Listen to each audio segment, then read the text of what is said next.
I have been running a weekly tabletop game for the last couple of years. In the beginning, it was everything a storyteller dreams of. We had a dedicated group and a homebrew world built on deep, personal character arcs. I had one massive reveal planned, a cosmic horror twist where a player would discover they were a changeling, part of a sprawling conspiracy to sow chaos across the world. I had all the dominoes lined up, just waiting for that first one to fall.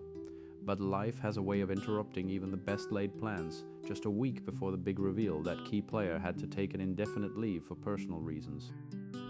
I tried to keep the threads alive, dropping vague hints and keeping their character in the background, but the momentum shifted. We brought in new voices, and the tone of the game drifted from the dark psychological horror I had envisioned toward a more traditional hero's journey. I didn't necessarily mind the change, but the big set pieces I'd spent months preparing started to feel hollow without the proper build-up.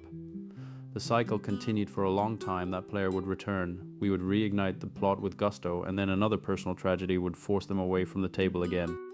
Each time a piece of the story was torn away, I tried to salvage what was left, but the narrative was becoming a patchwork of missed opportunities. Eventually, my own life took a difficult turn.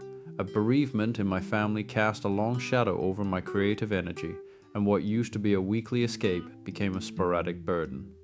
We went from playing every week to only a handful of times in 6 months. Now, the cohesion is gone. When we do manage to meet, the players struggle to find their characters' voices. We are jumping from one big event to the next, but the stakes don't feel real anymore.